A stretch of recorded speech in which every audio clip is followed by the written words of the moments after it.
Hey Dirty Birdies, hope you've had a lovely Sunday. I'm here to discuss and review this cockadoodie book. So, Stephen King's Misery. This was my introduction to Stephen King. This was my mid-month book club pick. So glad I read this. I'm rating it 5 stars. Now, if it was by another author, I may have knocked it down, like by an author I wasn't aware of, only because it's really wordy in a lot of places. It doesn't need to be. And it does tend to go on a little mini tangent, and you forget sometimes whereabouts you are. But I was well aware of that. Like every time someone spoke to me about Stephen King over the years, they've told me that's his writing style. So I thought it'd be stupid to penalise him for something that I knew going in, and you get used to it. You just get used to it. The other thing that you really do have to concentrate on is like the POVs and where it goes. You've obviously got the two main characters. You've got Paul, you've got Annie. Paul's an all-time best-selling author. Annie is his #1 fan. Paul gets into an accident in a snow blizzard. He's obviously had a drink and is pretty much out for the count. She revives him and then takes him back to his lodge, nurses him back to health. Obviously, then it goes from there. Won't say any more. He ends up having a typewriter there and he's writing his story. So he's famous for writing a book, and it contains misery, an awesome character which Annie is obsessed with.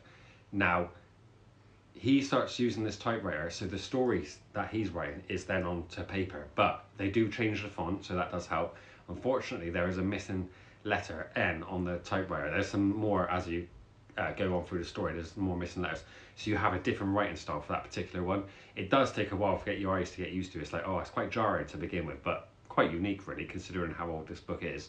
So yeah, once you get used to it, it's brilliant. It's absolutely incredible. I don't think I've come across a villain like Annie before. Now, I love The Good Samaritan by John Marrs, because Laura is just unhinged. But Annie's got like another layer to her. So she's got this unhinged side, but when she swears like Dirty Birdie and stuff, she's got this pure innocence about her.